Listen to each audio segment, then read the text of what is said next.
नमस्कार साथियों, स्वागत है आपका हमारे इस क्रैश कोर्स में। गणित की जो शिक्षण विधि अपन पढ़ रहे थे उसमें अपन प्रकृति और संरचना के बारे में अध्ययन कर चुके थे पिछले लेक्चर में। आज अपन गणित शिक्षण के उद्देश्य की चर्चा करते हैं कि गणित शिक्षण के उद्देश्य क्या क्या है, क्योंकि आप कुछ भी कार्य करते हैं तो उस कार्य के पीछे कुछ ना कुछ उद्देश्य आपका होता है। तो गणित पढ़ने के क्या क्या उद्देश्य है, तो सबसे पहले देखते हैं कि उद्देश्य क्या है। बीडी भाटिया जो है, बीडी भाटिया ने उद्देश्य के बारे में बड़ा अच्छा कथन कहा है। इन्होंने कहा है कि उद्देश्य के ज्ञान के बिना शिक्षक उस नाविक के समान है जिसे अपने लक्ष्य का ज्ञान नहीं है।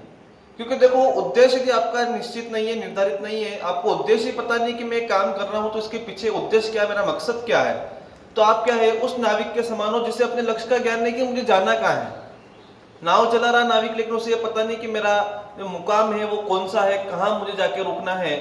तथा शिक्षार्थी उस पतवार विहीन नौका के समान जो समुद्र की लहरों के थपेड़े खाती का तट की ओर बढ़ती है। यानी शिक्षार्थी किस रूप में होगा यदि उसको उद्देश्य का पता नहीं है, तो उस पतवार विहीन नौका के समान है जो समुद्र की लहरों के थपेड़े खाती है और तट की ओर बढ़ती जाती है। तो बड़ा अच्छा कथन कहा है बीडी भाटिया ने।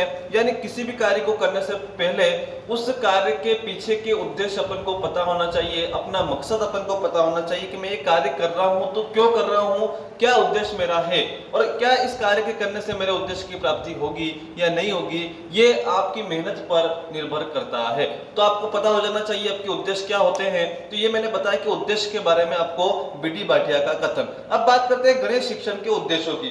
तो गणित शिक्षण के उद्देश्यों में सबसे पहले बात करते हैं अपन बीएस ब्लूम की, जो सबसे महत्वपूर्ण वर्गीकरण माना जाता है।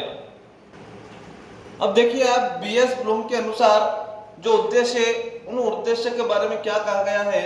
बीएस ब्लूम ने सबसे पहली बात एक ये कही है कि जो उद्देश्य होते हैं या शिक्षण अधिक्रम प्रक्रिया जो होती है वो क्या होती है, त्रिध्रुवी होती है। कैसी होती है? त्रिध्रुवी। ठीक है, बीएस ब्लूम ने क्या बताया, शिक्षण अधिगम प्रक्रिया को त्रिध्रुवी बताया। उन्होंने कहा कि जो शिक्षण अधिगम की प्रक्रिया है त्रिध्रुवी होती है और उसके जो तीन ध्रुव होते हैं, कौन कौन से होते हैं? उद्देश्य, साधन, एक होता है मूल्यांकन। देखो बड़ा फेमस क्वेश्चन है, वेरी वेरी इंपॉर्टेंट, इसको आप लगा लें क्योंकि हर बार यहाँ से प्रश्न पूछा जाता है। और अपन जब शिक्षण विधियां गणित की पढ़ रहे हैं, जब नॉर्मल शिक्षण उद्देश्य पढ़ेंगे, अपन प्राप्य उद्देश्य पढ़ेंगे, वहां पर इस चीज को मैं आपको कंप्लीटली डिटेल में पढ़ने वाले हैं। साइकोलॉजी के अंदर जो आपकी लास्ट यूनिट है, मूल्यांकन प्रक्रिया, उद्देश्य, प्राप्य उद्देश्य, सारा उसके अंदर अपन कवर करेंगे। अब देखो, उद्देश्य हो गया, अधिगम अनुभव हो गया और मूल्यांकन हो गया। इसका मतलब क्या है कि जब भी आप कोई कार्य करते हैं, शिक्षण अधिगम प्रक्रिया आप शुरू करते हैं, तो बिना उद्देश्य के नहीं होती है। आप कुछ ना कुछ उद्देश्य वहां पर निर्धारित करते हैं। उद्देश्य निर्धारित करने के बाद क्या होता है, आप अधिगम अनुभव प्राप्त करते हैं, उन उद्देश्यों पर काम करना शुरू कर देते हैं। ठीक है, आपने जो उद्देश्य निर्धारित किया है कि मुझे ये करना है, आपने उद्देश्य निर्धारित करने के बाद उस उद्देश्यों को प्राप्त करने के लिए आपने क्या किया, साधन ढूंढे हैं और साधन से आपने क्या किया, काम करना प्रारंभ कर दिया है। अब आपने काम करना प्रारंभ करने के बाद आपने जो आपकी एक्टिविटी रही, आपने जो काम किया, अंत में क्या करते हैं, आप उसकी जांच करते हैं कि हमने जो हमारे उद्देश्य निर्धारित किए थे उनकी प्राप्ति हमें किस हद तक या किस लेवल तक हमें प्राप्त हुई है। ठीक है, आपने कितने उद्देश्य आप जो निर्धारित किए थे, कितने हद तक आपने उसको प्राप्त कर लिया, छू लिया है, इसका लिए आप क्या करते हैं, लास्ट में मूल्यांकन करते हैं। तो आपको ध्यान होना चाहिए कि उद्देश्य, साधन और मूल्यांकन, ये बीएस ब्लूम के अनुसार शिक्षण अधिगम प्रक्रिया के तीन ध्रुव बताए गए हैं जो बहुत महत्वपूर्ण माने जाते हैं। ठीक है, तो ये त्रिभुज आपको याद रखना है और बहुत बार यहाँ से प्रश्न बना है। ठीक है, अर्थात इस अनुसार कह सकते हैं कि उद्देश्य क्या है, एक ऐसा वांछित व्यवहारगत परिवर्तन होते हैं जिन्हें शैक्षिक क्रियाओं के माध्यम से लाया जाता है। ठीक है, तो वो परिभाषा भी आप लिख लें यहाँ पर। तो ठीक है, तो उद्देश्य क्या है, ऐसा वांछित व्यवहारगत परिवर्तन होते हैं जिन्हें शैक्षिक क्रियाओं के माध्यम से प्राप्त किया जाता है या लाया जाता है।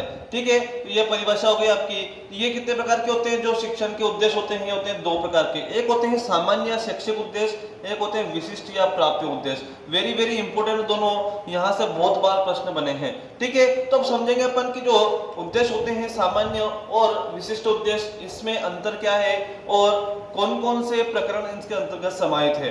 तो अब देखते हैं अपन सामान्य और विशिष्ट उद्देश्य कि किसमें कौन व्यापक है, कौन सीमित है, कौन कक्षा कक्ष में प्राप्त किए जा सकते हैं, कौन कक्षा कक्ष के बाहर प्राप्त किए जाते हैं। अब उनको अपन देखते हैं। अब देखो, अपन सामान्य उद्देश्य की चर्चा करते हैं या इन्हें शैक्षिक उद्देश्य भी कहा जाता है। अब देखो, शैक्षिक उद्देश्य सामान्य उद्देश्य से संबंध क्या है। सबसे पहले आप समझे शैक्षिक उद्देश्य का मतलब क्या है। कि देखो, जो शिक्षा का उद्देश्य होता है, शिक्षण प्रक्रिया का जो उद्देश्य होता है वो ये होता है कि एक व्यक्ति को उसके व्यवहार में परिवर्तन लाना है, एक व्यक्ति को अच्छा बनाना है। ठीक है, तो ये एक शैक्षिक उद्देश्य का जो उद्देश्य होता है, इसमें देखो आप समझे पहले कि एक कम समय में या एक दिन में किसी व्यक्ति के व्यवहार में परिवर्तन नहीं लाया जा सकता है।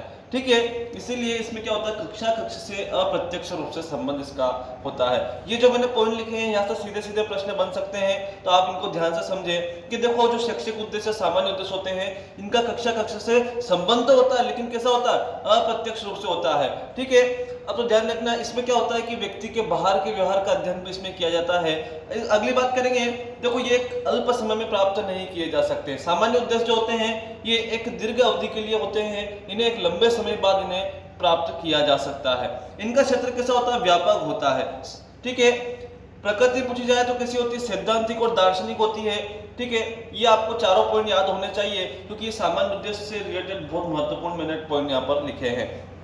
ठीक है, तो पहली बात तो क्या होगी, कक्षा कक्ष से प्रत्यक्ष संबंध या अप्रत्यक्ष, अप्रत्यक्ष होता है। ये समय अवधि कैसी होती है, दीर्घ अवधि के लिए होते हैं, दीर्घ अवधि में इन्हें प्राप्त किया जा सकता है। क्षेत्र कैसा होता है, व्यापक होता है। प्रकृति कैसी हो गई, सैद्धांतिक और दार्शनिक हो गई। अब बात करेंगे अपन विशिष्ट उद्देश्यों की। अब देखिए आप विशिष्ट उद्देश्य के बारे में, विशिष्ट उद्देश्य जिन्हें प्राप्य उद्देश्य भी कहा जाता है। अब देखो समझे पहले कि विशिष्ट उद्देश्य में क्या होता है।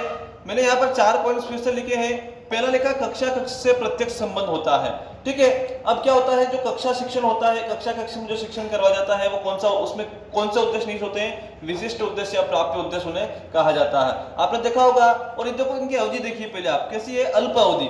देखो एक कालांश होता है, उस कालांश में या सीमित अवधि में इन्हें पूरा कक्षा कक्ष में पूरा कराया जाता है। ठीक है, मान लीजिए आप कोई टॉपिक्स पढ़ रहे हैं, वो टॉपिक समझने से आया, आप मान लें पार्ट 3 पढ़ रहे हैं, उस पार्ट 3 में भी एक छोटा चैप्टर आपने ले लिया, जैसे मानव का पाचन तंत्र। क्या ले लिया, पाचन तंत्र ले लिया। तो मानव का जो पाचन तंत्र आपने लिया है, ये क्या है, एक शॉर्ट प्रकरण है, छोटा प्रकरण है। तो आप उसे, उसके बारे में आप जो कुछ भी बताना चाह रहे हैं, एक सीमित कालांश में या सीमित समयावधि में उसे बता सकते हैं। ठीक है, तो ये क्या हो गया, अल्पावधि में हो गया।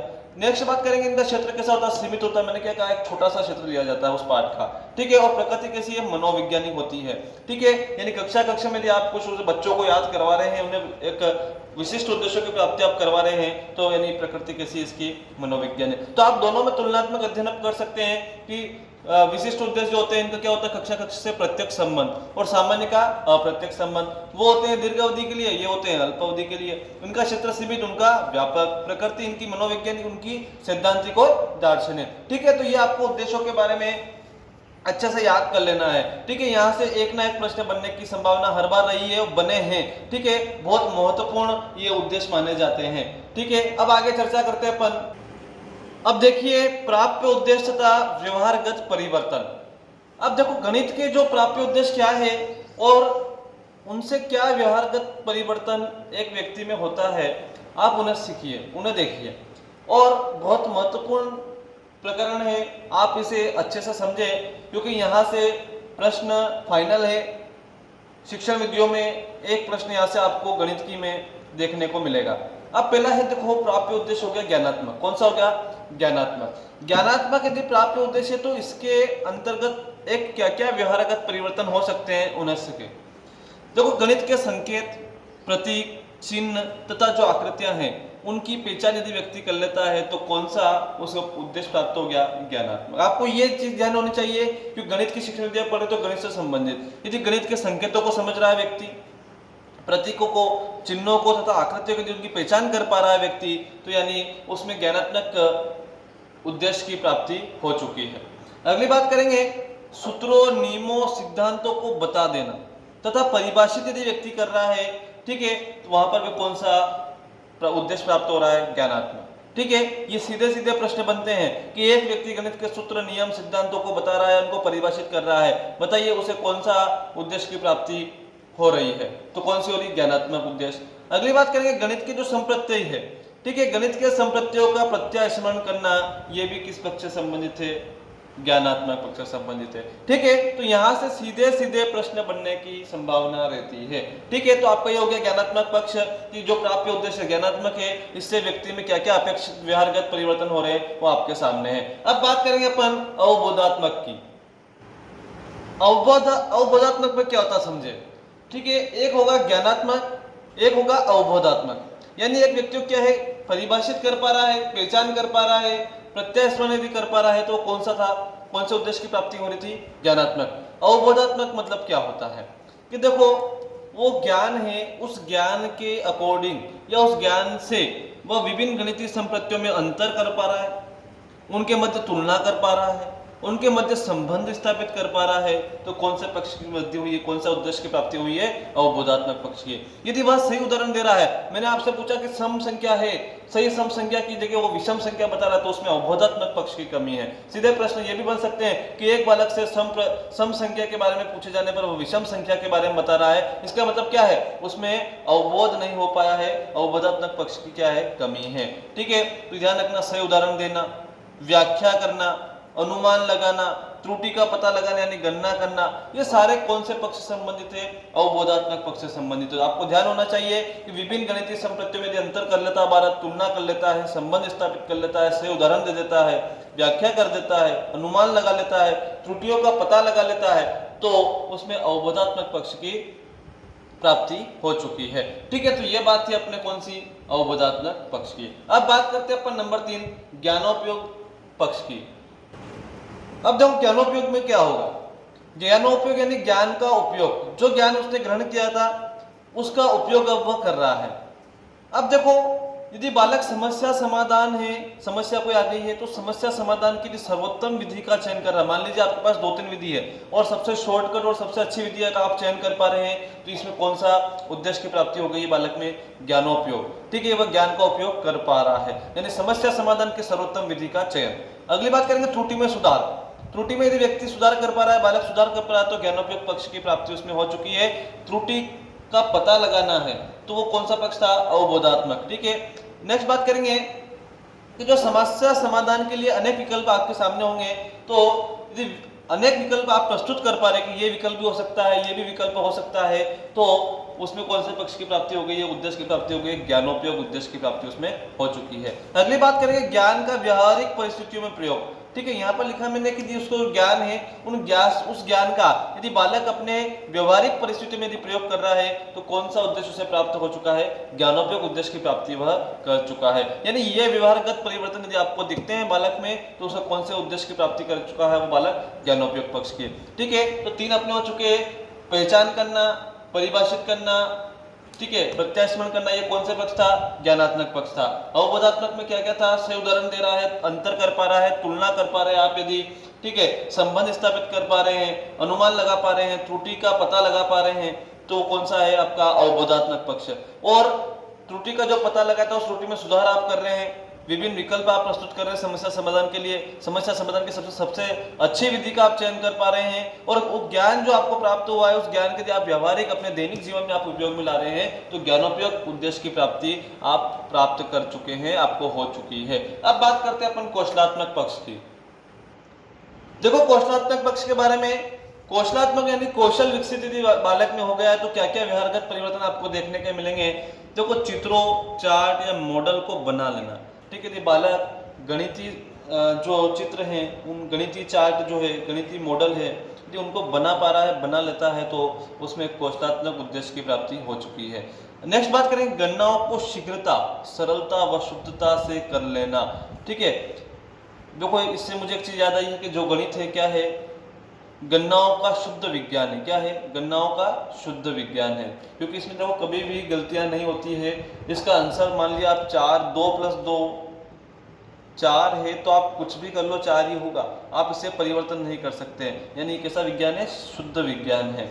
अगली बात करेंगे गणनाओं का जो शीघ्रता से कर लेता है, सरलता से कर पा रहा है, शुद्धता से कर पा रहा है, तो उसमें कौन से उद्देश्य की प्राप्ति हो चुकी है? कौशलात्मक उद्देश्य की प्राप्ति। लेखा चित्र, जो गणितीय लेखा चित्र होते हैं, ग्राफ होते हैं, यदि उनको बना पा रहा है, उनको पढ़ पा रहा है, उनके आंकड़ों को समझ पा रहा है बालक, तो कौन सा पक्ष हो गया? कौशलात्मक उद्देश्य या कौशलात्मक उद्देश्य की प्राप्ति वह कर चुका है। यह व्यवहारगत परिवर्तन से प्रश्न बनेगा। ठीक है, क्या बनेगा? मान लीजिए कि एक बालक गणित की गणनाओं को शीघ्रता, सरलता व शुद्धता से कर लेता है, तो कौन से उद्देश्य की प्राप्ति हो चुकी है? फिर ऑप्शन में आपको मिलेंगे ज्ञानात्मक, अवबोधात्मक, ज्ञानोपयोग, कौशलात्मक, तो कौन सा है? कौशलात्मक होगा। ठीक है, तो ये जो मैंने व्यवहारगत परिवर्तन लिखे हैं, यहाँ से सीधे सीधे प्रश्न आपको देखने को मिलने वाले हैं। आगे बात करते हैं अगले पक्ष की अपन, कि अगला कौन सा उद्देश्य प्राप्त होता है। दो और बचे आपके अभिरुच्यात्मक और एक बचा है आपका अभिवृत्त्यात्मक, जिसे बोलते हैं मनोवृत्ति। ठीक है, एक होता है अभिरुचि से संबंधित और एक होता है अभिवृत्ति से संबंधित। अब देखो नंबर 5 अभिरुच्यात्मक में देखिए आप कि अभिरुच्यात्मक से संबंधित व्यवहारगत परिवर्तन क्या क्या हो सकते हैं। कि देखो अभिरुच्यात्मक यानी सबसे पहले बात की रुचि की बात की जा रही है। यहाँ पर किसकी बात की जा रही है? रुचि की। कि एक यदि बालक में रुचि उत्पन्न हो जाती है तो क्या क्या उसमें व्यवहारगत परिवर्तन देखने को मिलते हैं, समझे। कि देखो वो गणितज्ञ जो होते हैं, महान गणितज्ञ जो भी हुए हैं, उनकी जो जीवनियां पढ़ रहा है, तो ये उसके अभिरुच्यात्मक पक्ष से संबंधित है। अगली बात करेंगे कि जो गणित क्षेत्र है, गणित के जो भी क्षेत्र हुए उन सबकी एल्बम बना रहा है, गणित की जो पहेलियों को निर्माण कर रहा है तथा पूछ रहा है बार बार, गणित के प्रश्न लगातार कक्षा में पूछ रहा है, बार बार गणित के प्रश्न पूछता बालक, तो क्या है? ये उसकी रुचि से संबंधित है।